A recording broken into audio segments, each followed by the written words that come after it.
A Russian fighter jet forced down a U.S. Air Force drone over the Black Sea, and that's after damaging the propeller of MQ-9 Reaper drone. According to the U.S. European Command, the drone was flying over the international waters when one of two Russian jets intentionally flew in front of it and dumped fuel on the unmanned drone several times. Russia had pushed back, denying that its jets came into contact with the drone. But the White House has said the U.S. is taking measures to ensure the drone was not downed and wouldn't fall into the wrong hands.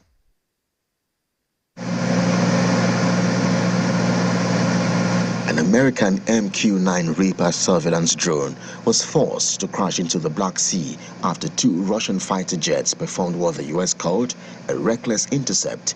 It is the first such incident since Russia's invasion of Ukraine over a year ago, and drawing condemnation from the White House and the Pentagon, which is also warning of the risk of escalation. Meanwhile, the Pentagon says the United States military was forced to essentially crash its MQ-9 Reaper surveillance drone because of the damage caused when it was struck by a Russian jet. Press Secretary, Air Force Brigade General Pat Ryder says the U.S. State Department was directly raising concerns about the incidents to the Russian government. We are continuing to assess exactly what happened, but I think based on the actions of the Russian pilots, it's clear that it was unsafe, unprofessional, and I think the actions speak for themselves. What we saw, again, were fighter aircraft dumping fuel in front of this UAV and then getting so close to the aircraft that it actually damaged the propeller on the MQ-9. We assess that it likely caused some damage to the Russian aircraft as well.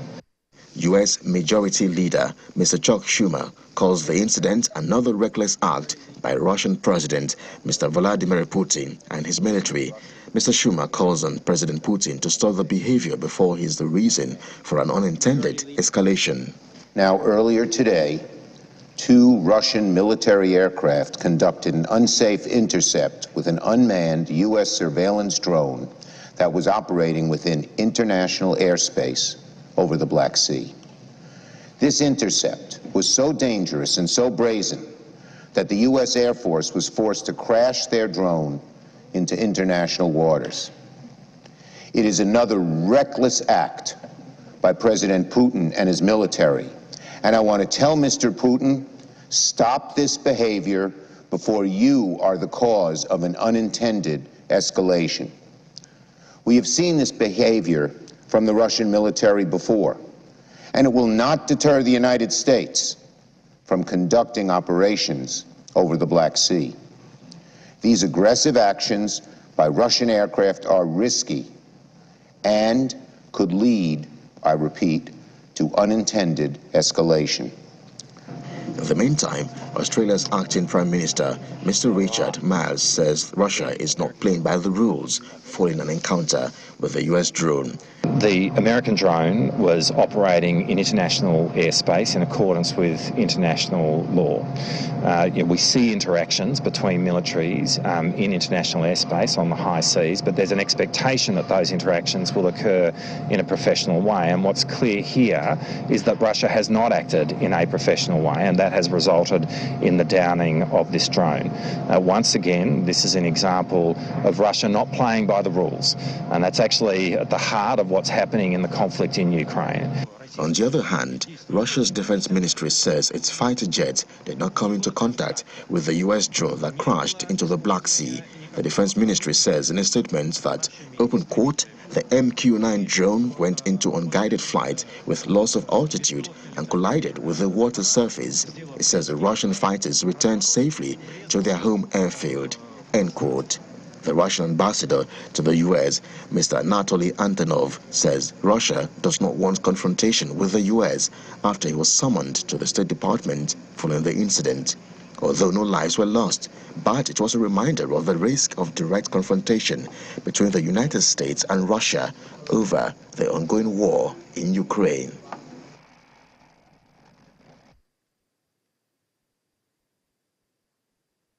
Let's hear more from Pentagon correspondent Carla Babb, who joins us now from Washington, D.C. Thank you, Carla, for joining us on The World Today. Thank you for having me. Now, this encounter raises lots of questions. For example, one will be, was it an accident? And whether it could actually lead to an evaluation. Just speak to us about what the reactions and responses are from the White House so far since this incident happened. Well, here in the Pentagon, they say that they are investigating the event. We've been told that there is some video that we're hoping to get to see as well of the incident. But one thing that is clear, according to the Pentagon, is that this was something that was definitely unprofessional and reckless, as the Pentagon says. According to officials who have seen the video, they say that it was about a 30 to 40-minute encounter. They say that there were 2 Russian fighter jets that were flying by the drone.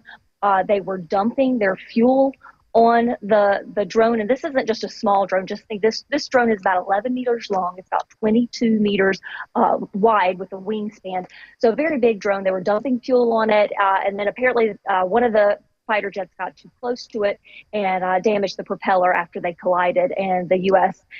sent the drone on a spiral. So what officials here are saying is that it was very unprofessional. And as you've heard, the White House has also called it unprofessional. And they have even called in the Russian ambassador to come and discuss the situation. And talking about the ambassador, we know that he was summoned earlier in Washington. What has he been explaining and what have we heard from him so far? Well, we haven't heard exactly what the Russian ambassador has said, but Russia has said that it did not come into contact with the drone. That's what the Russians are saying. They are blaming the drone for reckless driving. So we're really hoping to see the video so we can find out and clear up the situation. Well, looking at future operations, what are officials saying? What does this episode mean for America, for Russia, and for the future of American drone operations, especially over the Black Sea? Well, the Pentagon and the White House and the National Security Council have all said that this is not going to affect drone operations by the United States. National Security Council spokesman John Kirby actually said that if the message that Russia wants to send, I'm quoting him here, is that they want to deter or dissuade us from flying drones in international waters, he says that message will fail because the United States is going to continue to fly drones and sail and operate in international waters just as any other country can do as well. All right, hopefully we hear from the ambassador and what this is all about. Thank you very much, Carla. Shkolinot from the White House, Pentagon correspondent Carla Babb. Thanks for your time on The World Today. Welcome back. You're still watching The World Today on Channels Television, and we stay with the Black Sea drone incident. We have security expert David Otto, who joins me now from our Abuja studio. Thank you very much, David, for joining us on the program. And it's good to see you. Thank you very much, Anne. Now, what do you make of the drone incident that was downed over the Black Sea? And this is very clear. I mean, this is more than a year since this Russian special military operation, in Ukraine. Of course, the US and the NATO allies, they call it a Russian invasion. And, what we've seen thus far is that this is not just a war that has been fought in the battlefield. There's a lot of information warfare going on, specifically on misinformation, disinformation, and propaganda in order to win hearts and minds, to win allies.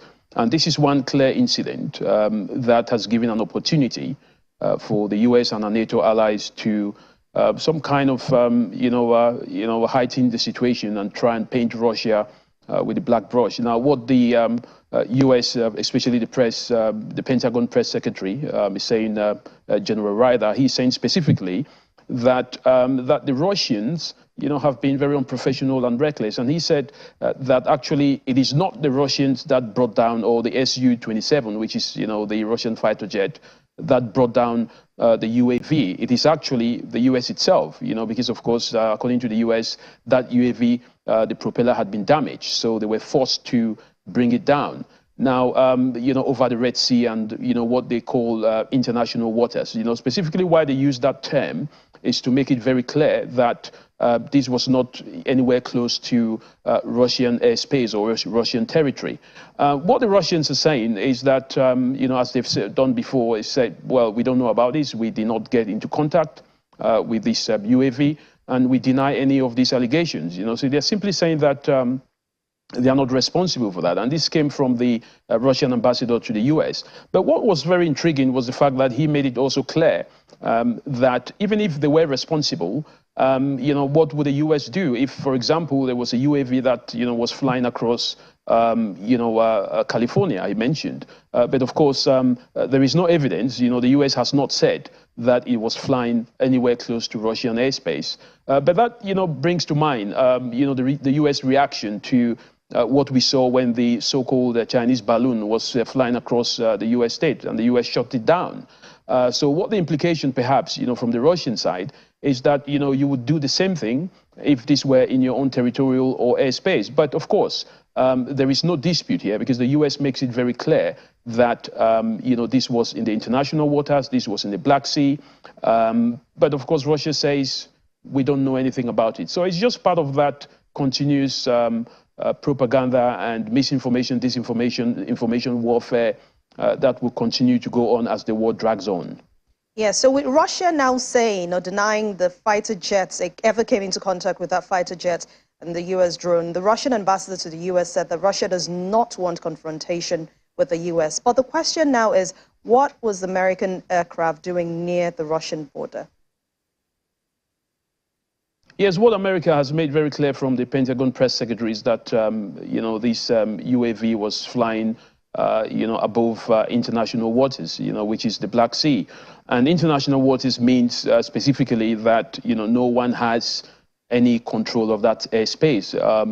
This is, basically controlled by the International Aviation Organization, which is under the United Nations. So this is not a US or airspace, or neither is it a Ukrainian or a Russian airspace. So anyone who has the ability or who has the equipment and capabilities can fly any of the UAVs, unmanned aerial, vehicles in this region. So the US is categorically making it very clear from its own statement that, this was an international airspace. So it had nothing to do with the Russian airspace. But Russia hasn't, made any, disputes about where this UAV was flying. It simply said, that, it had nothing to do with this. But again, it's Russia's word against the United States' word. Yeah, you've talked about somehow painting Russia black by some people, but do you see the US playing the devil's advocate here by intentionally causing provocation, even at this critical time? I mean, when the conflict between Russia and Ukraine is intensifying. I think you've got to understand that, when there is war, everything is fair. So whatever the US has to do to ensure that there is an international condemnation and a continuous international condemnation against the Russian invasion, whether that be by some kind of a psychological warfare or some kind of a deceit strategy, then, they would do it, because the aim is to weaken Russia. The aim is to make sure that Russia is seen as the aggressor for invading Ukraine.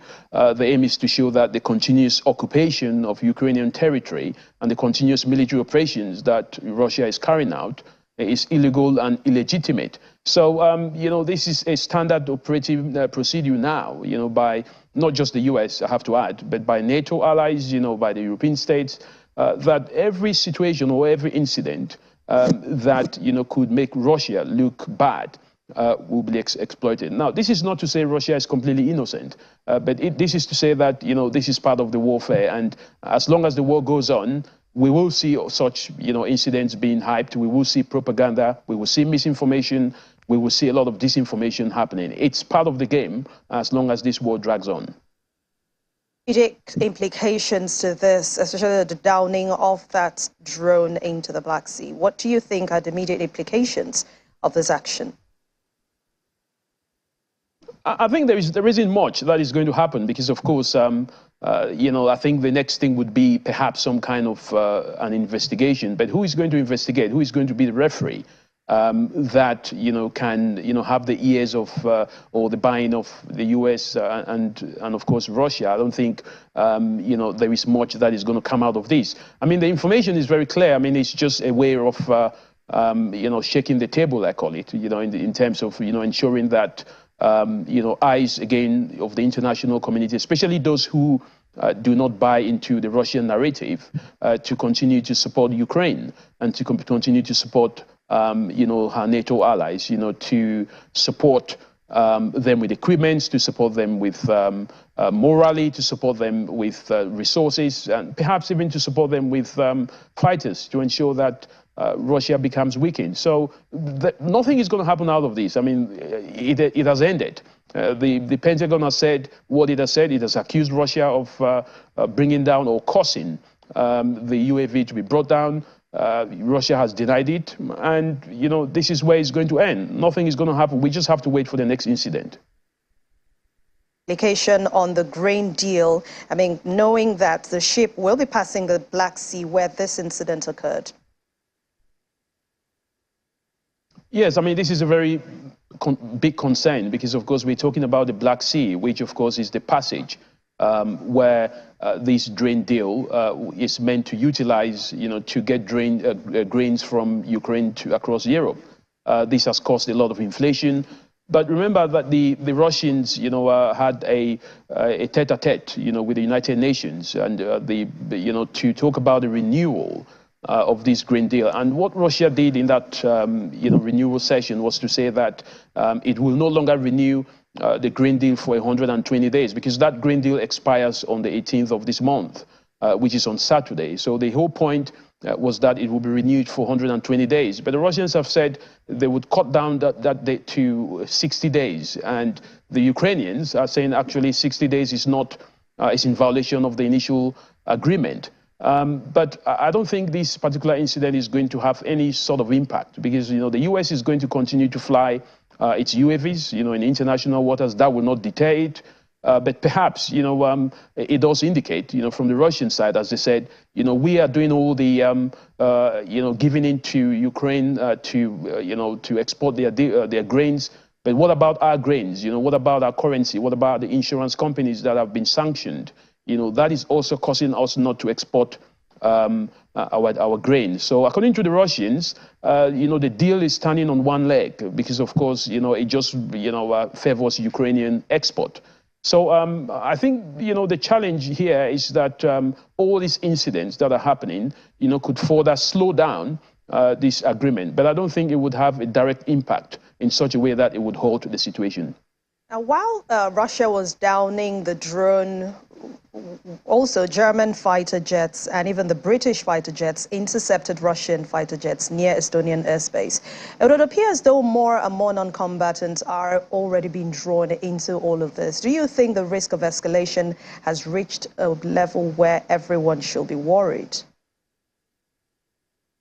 Again, it's very concerning, from a military point, because most wars are caused by mistakes, reckless errors. And, I think, we don't expect perhaps the Third World War to be replicated the same way that we had the First and the Second.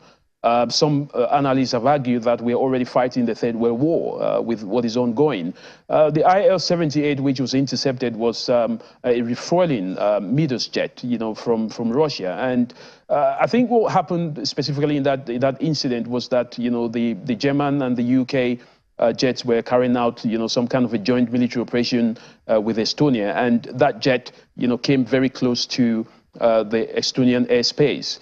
So what they did was to intercept the jet. Not that it actually came into that space, but to intercept it and guide it not to enter into the Estonian airspace. Now the question is, why were the British and the Germans there? Of course, this is part of NATO's military operations and joint training programs that it carries out in the Balkans. So, of course, it still indicates, that there is some kind of, bringing up some, division in the world where you have NATO on one side and it's perhaps it's US and the European allies. And, of course, you have Russia on one side, which is Chinese and, other countries that are supporting it. So it's kind of creating some major division, which could escalate to a bipolar world where, what happens from there, could be undetermined, at this point in time. In fact, you just answered my last question, which was I was going to say that, I mean, everyone claims they do not want war, but when you say the Western support for Ukraine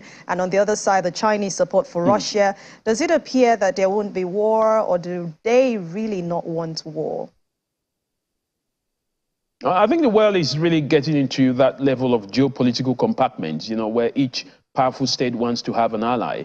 None of these states, is hungry or is ready for some kind of a confrontation with each other. That is why the NATO allies and the US are very, very careful with the kind of weapons that they're giving to Ukraine, because of course what they do not want is a scenario where Russia would say, okay, that's it, let's go into a full-scale war with NATO.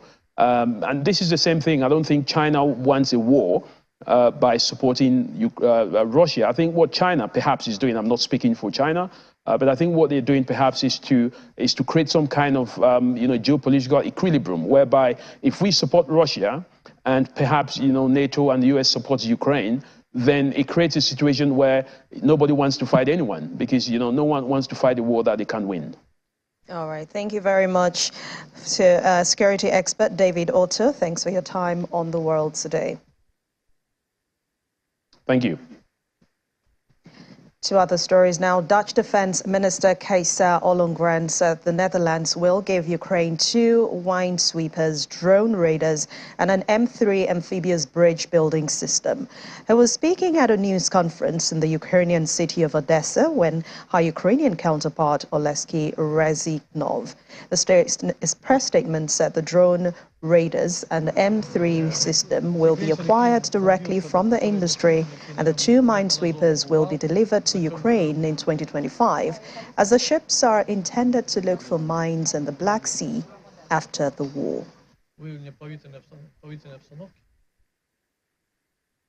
We understand the strategic and economic importance of Odessa's harbor for food supplies, for trade, and as a connection to the rest of the world. And to secure safe passage in the Black Sea, the Netherlands will be providing Ukraine with 2 naval support vessels, 2 Alkmaar-class mine hunters. And this autumn we will start training Ukrainian crews on how to use these vessels, and we will do this in close cooperation with Belgium and other allies. In addition, the Netherlands will also be providing bridging capability in the form of M3 bridge and ferrying systems, as well as drone detection radar systems. Ukrainian troops fired 120mm gun from their Leopard tanks at the German shooting range just a few days before they were due to return home. But the Leopards, they hope, will give to Kyiv a breakthrough in what has become a grinding war of attrition. Muzzle flashes will be seen and dust clouds where the shells hit the ground as 4 tanks fought their way through a muddy dip to what was marked as an enemy position with 2 kilometers away, destroying wooden pop-up targets as they rattled along. Commander of European Union Training Mission, Vice Admiral Herve, also said that Kyiv's forces were facing the most dangerous phase since Russia's invasion more than 1 year ago, holding the front line against what was described as a tsunami of more than 300,000 Russian combatants.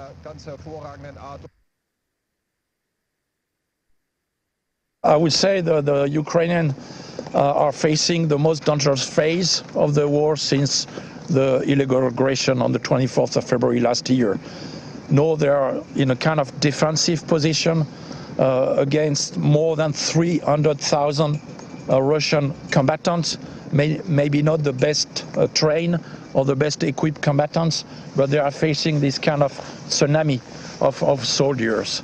So they are holding the front line. When they will be able to involve battle tanks like Leopard, they will be able to breach through and to look at counter-attacking. At the present time, they are fighting for Bakhmut, and they are quite doing a fine job. The balance of forces is not in their favor